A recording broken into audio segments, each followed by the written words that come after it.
We all remember the hype of the World Baseball Classic. You had players flat out saying it was like their World Series.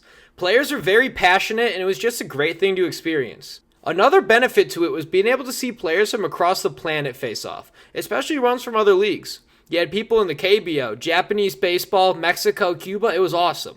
But not every at-bat was Trout versus Ohtani, but it gave you solid matchups almost every single game. Odds are this is the first time you saw a Japanese pitcher, Shota Imanaga.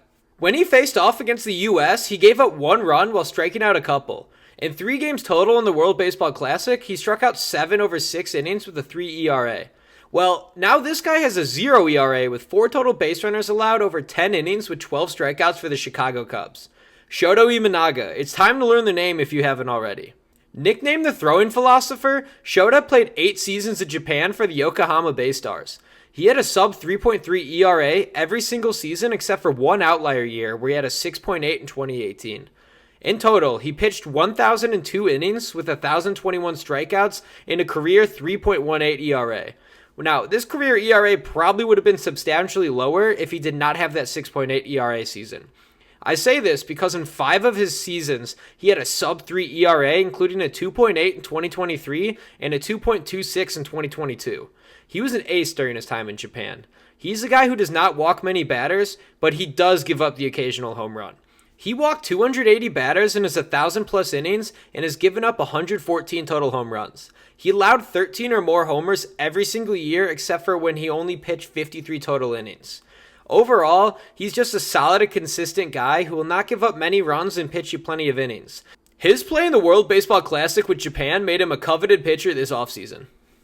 Imanaga is a 30-year-old left-handed pitcher who stands at 5'10 and 175 pounds. According to StatCast, he features a 4-pitch arsenal which consists of a 4-seamer used around 67% of the time, a splitter which is used around 23%, a sweeper used at 9%, and a curveball which has been seen at 1.5% rate. This is data based off his pitch usage from his 2 starts he's had so far. The 4-seamer averaged at 92 miles per hour, the splitter at 83 miles per hour, the sweeper at 82, and the curveball at 75 miles per hour. Well, StatCast labels it as a sweeper, but many do see it as a slider. It's just one of those things with the websites and the way they pick it up, but it's pretty much a slider. He is no flamethrower, but instead he's more of a finesse and swing and miss guy. This is evident in his 99th percentile chase rate, as well as the fact he has yet to walk a batter in 10 innings. He has a good arsenal and is solid in regards to keeping the ball off the bat. Now, Imanaga is not a guy everyone was drooling over, like what we saw with Yoshinobu Yamamoto. He has put some similar stats up to Yamamoto in his time in Japan, but he's also 30 years old, which definitely factors into the demand. Yamamoto, for reference, is only 25 years old. He did get a good contract, but it wasn't the $325 million Yamamoto got. He ended up netting a 4-year, $53 million deal with a club option that could extend it to 5 years and $80 million total. Based on his play, this deal is looking like quite the steal for the Chicago Cubs. The 30-year-old rookie looks legit, and a fun fact is he's the 10th Japanese player to ever play for the Chicago Cubs.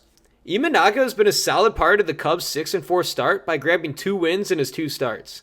He came out very strong, tossing 6 scoreless 2-hit innings in his major league debut against the Rockies. He followed that up by throwing 4 scoreless innings against the Dodgers. He would have went more, but he was pulled after a 3-hour rain delay. You really can't start a major league career out much better. Imanaga is going to be good. I don't think he will be super elite, but I can see him being a 3 to 3.5 ERA guy, which every team wants. I can also see him making a huge push in regards to winning the Rookie of the Year if he keeps it up.